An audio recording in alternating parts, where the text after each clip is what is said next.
નમસ્કાર વિદ્યાર્થી મિત્રો, એજ્યુ ટાર્ગેટ ચેનલમાં આપ સૌનું હાર્દિક સ્વાગત છે. વિદ્યાર્થી મિત્રો, આજે આપણે ધોરણ 6 વિષય ગણિત એની અંદર ચેપ્ટર નંબર 3 સંખ્યા સાથે રમત એમાં આપણે આજે ભાગ નંબર 4 જોઈએ છીએ, જેમાં આપણે જોઈશું બેકી યુગ્મ અને એકી અયુગ્મ સંખ્યાઓનો સંપૂર્ણ સરળ શબ્દોમાં સમજૂતી મેળવવાના છે. તો વિડીયો છે છેલ્લા સુધી જોતા રહેજો અને ચેનલમાં નવા હોય તો ચેનલને સબસ્ક્રાઈબ જરૂરથી કરી દેજો અને તમારા મિત્રો સુધી આ વિડીયોને વધુમાં વધુ શેર કરજો. ચાલો મિત્રો, વિડીયો શરૂ કરીએ. મિત્રો, હજુ સુધી તમે અમારી એજ્યુ ટાર્ગેટ ચેનલ સબસ્ક્રાઈબ ના કરી હોય તો સબસ્ક્રાઈબ કરી લેજો અને બાજુમાં આવેલ બેલ આઇકન દબાવી દેજો. ત્યારબાદ ઓલ નોટિફિકેશન પર ક્લિક કરી દેજો, એટલે અમે જે કંઈ પણ વિડીયો મૂકીએ એ સૌથી પહેલાં તમને એનું નોટિફિકેશન મળી જાય. તો વિદ્યાર્થી મિત્રો, અહીંથી આપણો ભાગ નંબર 4 શરૂ થાય છે. ભાગ નંબર 1 થી 3 આપણે જોઈ ચૂક્યા છે. હજુ સુધી તમે ના જોયા હોય તો આપણી ચેનલના પ્લેલિસ્ટ ધોરણ 6 ગણિત વિષયના પ્લેલિસ્ટમાં જઈ અને 1 થી 3 ભાગ તમે જોઈ શકો છો, અથવા નીચે મેં ડિસ્ક્રિપ્શનમાં લિંક પણ આપી છે, ત્યાં જઈને તમે 1 થી 3 ભાગનો અભ્યાસ કરી શકો છો. આજે આપણે અહીંયાથી ભાગ નંબર 4 જોઈ રહ્યા છીએ.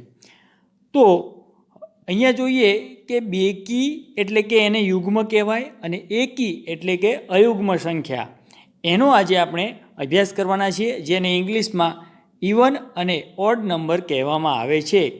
બેકી એટલે ઇવન નંબર અને ઓડ એટલે એકી સંખ્યાઓ. હવે જોઈએ કે શું તમે સંખ્યા 2, 4, 6, 8, 10, 12, 14 એમ અનંત સુધીમાં કોઈ પણ સ્વરૂપનું અવલોકન કર્યું છે? તમે શોધશો કે બધા જ 2ના અવયવી છે. આ બધા જ શું છે? 2ના અવયવી છે. કેવા? અવયવ નહીં પણ અવયવી, એટલે કે 2ના ઘડિયાની અંદર આ બધા જ આવે છે. 4, 6, 8, 10, 12, 14 એમ તમે જોશો તો બધા જ 2ના અવયવી છે. આને બેકી સંખ્યાઓ કહેવામાં આવે છે. આને શું કહેવાય? તો કે બેકી સંખ્યા કહેવામાં આવે છે. બાકીની જે સંખ્યાઓ છે 1, 3, 5, 7, 9, 11 એમ અનંત સુધી ને એને આપણે એકી સંખ્યાઓ કહીએ છીએ. એટલે આપણને ખ્યાલ આવી ગયો કે આ રીતે 2ના જે અવયવી છે 2, 4, 6, 8 બરાબર, તો આમ અનંત સુધી જતા હોય છે, તો એને આપણે બેકી સંખ્યાઓ કહીશું. અને 1, 3, 5, 7 એમ અનંત સુધી જતા હોય એને આપણે એકી સંખ્યાઓ કહીશું. ચલો, આટલી આપણને ખ્યાલ આવી ગયો. હવે જોઈએ કે તમે ચકાસણી કરી શકો છો કે 2 આંકડાની સંખ્યા અથવા તો 3 આંકડાની સંખ્યા બેકી સંખ્યા છે કે નથી. તમને કેવી રીતે ખબર પડશે?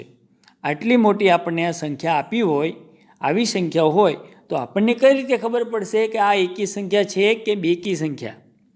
બરાબર, તો તેને 2 દ્વારા વિભાજિત કરીએ તો આપણને ખબર પડે. આ સંખ્યાને આપણે 2 વડે ભાગીએ તો આપણને ખ્યાલ આવે. પણ આ તો બહુ કંટાળાજનક છે, બરાબર ને? તો આપણે જાણીએ છીએ કે 0, 2, 4, 6 અને 8 જેવી સંખ્યા એકમના અંકમાં આવતી હોય તો તે બેકી સંખ્યા છે. તેથી 350માં એકમનો અંક 0 છે તો એ બેકી કહેવાશે. અહીંયા 4062ની અંદર એકમનો અંક તમે જોશો તો 2 છે તો એ બેકી સંખ્યા કહેવાશે. અહીંયા પણ તમે જોશો તો એકમનો અંક 6 છે તો એ પણ બેકી સંખ્યા કહેવાશે. એટલે આપણને એક વસ્તુ બીજું ખ્યાલ મળ્યો કે કોઈ પણ સંખ્યા આપી હોય તો એનો એકમનો અંક આપણે જોવાનો. જો એકમનો અંક 0, 2, 4, 6 કે 8 હોય તો તે બેકી સંખ્યા હશે.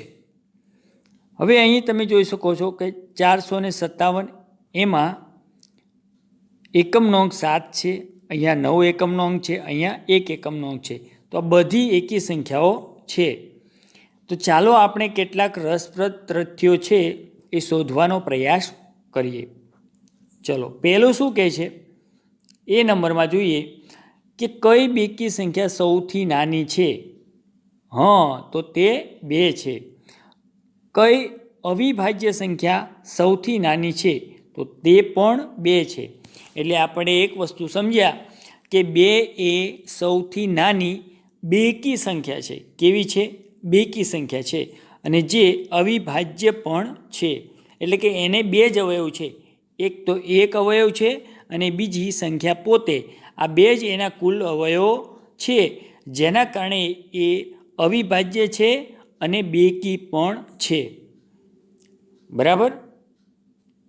ચલો આગળ જોઈએ બી નંબર, કે અન્ય અવિભાજ્ય સંખ્યાઓ છે 3, 5, 7, 11, 13 એ પ્રમાણેની આગળ ઘણી બધી સંખ્યાઓ આવે તો એ છે. તો એની વાત કરીએ તો શું તે તમે આ સૂચિમાંથી કોઈ પણ બેકી સંખ્યા શોધી શકશો તો કે નહીં?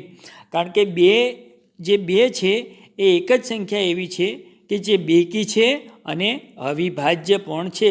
બીજી કોઈ પણ અવિભાજ્ય સંખ્યા છે એ બેકી સંખ્યા નથી.